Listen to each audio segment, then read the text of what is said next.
So we've in our first video went through registering your Tawny Pro account, which is very straightforward. We are now going to go through just logging in and creating our first tournament. So if we go to tawnypro.co.uk and we click on the login button, this is all pre-filled for me again just for speed. So if we log in successfully here, you can see that this is the entry screen. We don't have any tournaments created here as of yet, so this is what we're going to do now. So we can add a tournament. We click on the add a tournament button here, and we're going to name it. So we'll just name it just name it Tawny Pro, shall we? Let's name it Tawny Pro Demo. So today's date, this is actually auto-filled because it's today's date is the 7th of May.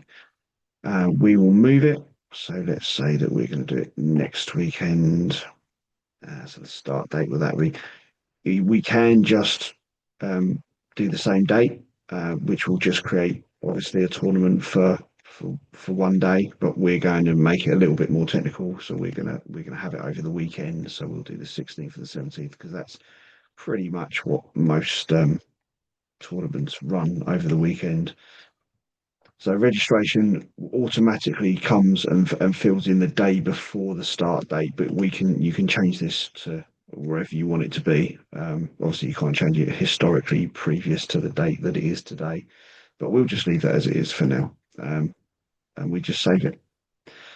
So you can now see that the tournament's been created. We create this PIN code, which is used to actually access the public-facing sections of the website, which we'll go into a later date in another tutorial.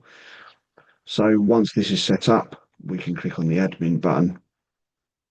Now, the admin screen here tells us everything that we really need to know.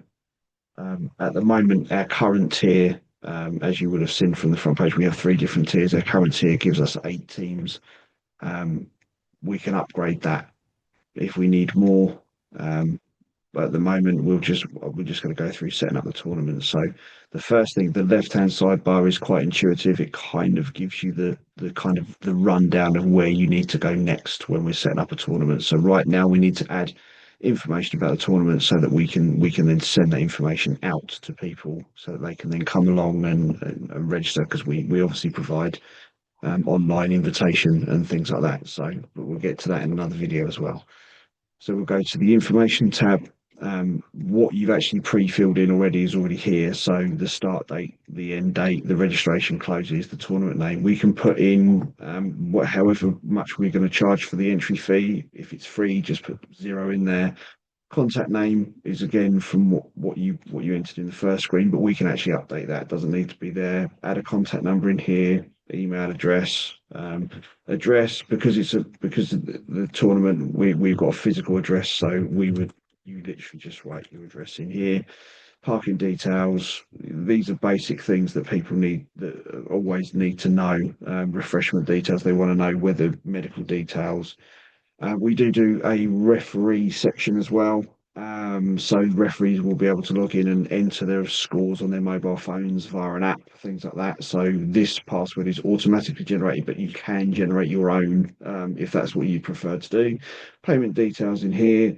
Obviously, if it's free, you just write here no payment details due. But in here, we'll just write payment details just to speed things up.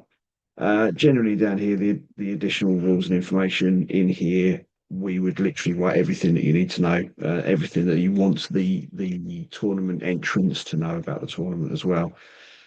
Again, this isn't actually a required field, but obviously I would recommend that you put information in here so that you don't get a million questions when you send the invites out, because they'll have all the information there. So we click submit, and believe it or not, that's it. It's done as quickly as that. So the next video we will do will be adding divisions. So this would be sort of age groups, possibly is probably a better way to do it, but divisions is how we've called it because they're not always going to be age groups in tournaments. So we'll see you in the next video.